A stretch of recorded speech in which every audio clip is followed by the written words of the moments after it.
Hello and welcome back to another Dark Cloud video. Sorry it's been a few weeks since I've last posted. Been super busy studying for my cybersecurity courses and various other certificates. But one of the things I'm really interested in at the moment is malware analysis. So I just want to show off quickly the lab that I've actually got set up now. So what you can see on my screen is I've got two virtual machines running together. On the left hand side here I've got Remnux, which is a Linux distribution running. And then in the right-hand window here, I have a Windows 10 install with Flare VM. So this is a script that runs over the top of the Windows 10 operating system and also installs a whole load of malware analysis tools on Windows, which is very handy, very cool. The cool thing I really want to demonstrate today, though, is how basically I've networked these two machines together. So my host machine is an iMac, as you can see by my iMac symbol up there, my Apple symbol. And these two are running in VirtualBox, Oracle VirtualBox. And what I've done is I've actually managed to network these two virtual machines together and isolated them from my host OS.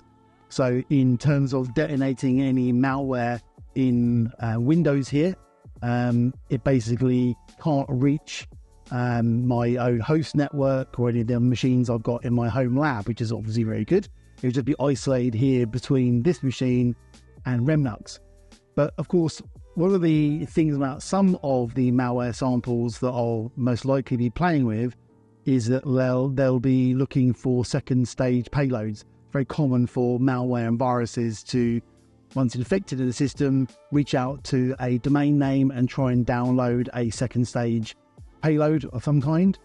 And of course, if we try and do that at the moment on a normal Windows 10 install, if I just remove the network adapter, then basically, as you can see here, there's no network access. Then the virus won't be able to reach any HTTP requests going out, and it will then most likely delete itself, and I won't be able to analyze it. So what we're going to do is trick any malware into thinking that this is actually a real network. So this is very, very clever. I've loved learning how to do this. It's been fantastic. So what I've done is I've set up the network. So these have got their own individual IP addresses.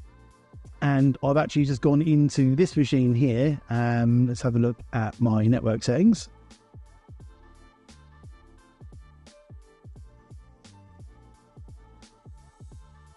All right, so I'll just right click on my Ethernet adapter and double click on my IPv4 settings.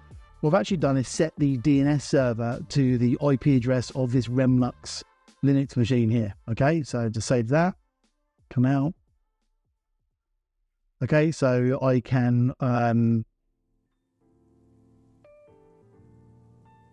show you this is an IP address outside of my network. It's completely different to my own home lab network, so they're nothing to do with each other at all.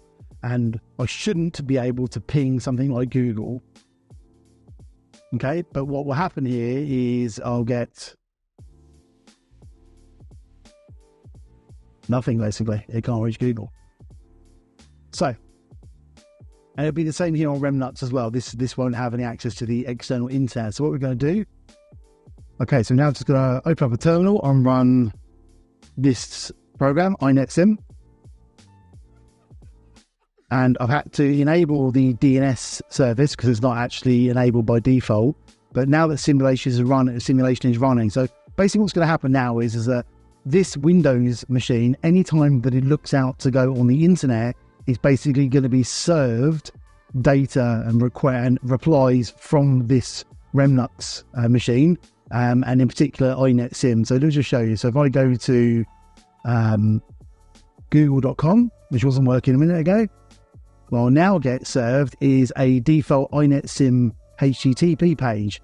So basically what it means is that any malware that's installed in this machine, now when it makes a request to basically any IP address, I'm just putting a really obscure, IP address, any address at all that the malware reaches out to will always be served this default page. So basically you get a 200 reply.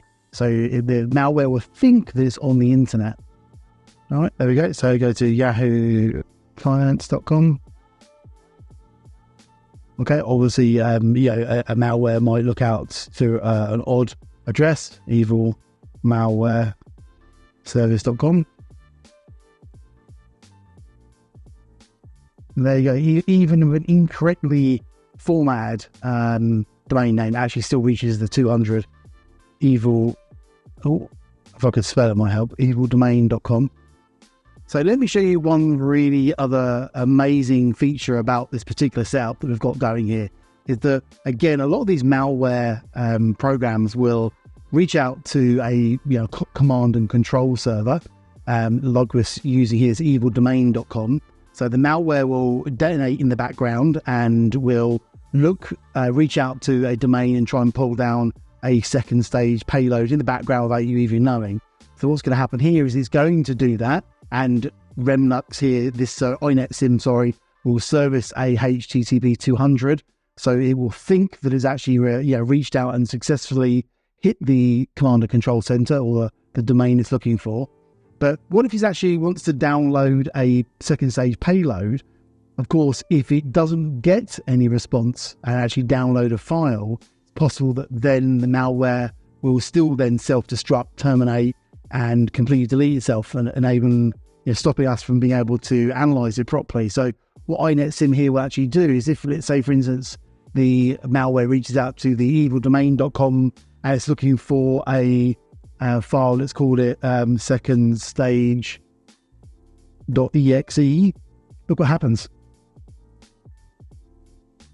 We actually get an exe file called secondstage.exe. If we try and open it, it's just a blank document and says this is the INETSIM default GUI binary. So basically what it means is that any file that we try and download,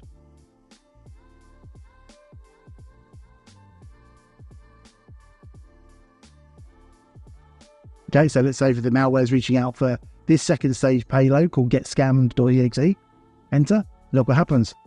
INETSIM actually serves us that exe file into our downloads folder. There you go, we're into our downloads folder.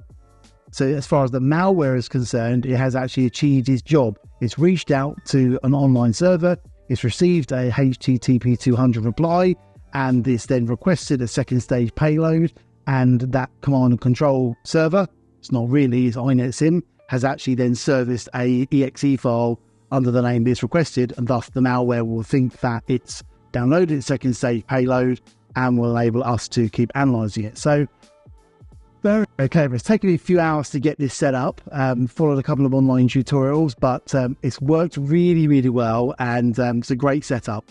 So I am super excited to take my malware learning further now. Last week I tampered a little bit with WannaCry, and I'm intending to look at that again this afternoon using this system with Flare VM. I'm going to try and pull it apart a little bit, and I will record my findings. So anyway, hope you enjoyed this video. I'll just give you one very brief, quick, lasting comment, just to recap in case you are interested. This is VirtualBox. We've got two different VMs running here. We've got Remnux running, which is a Linux distribution, which is specifically made for malware analysis.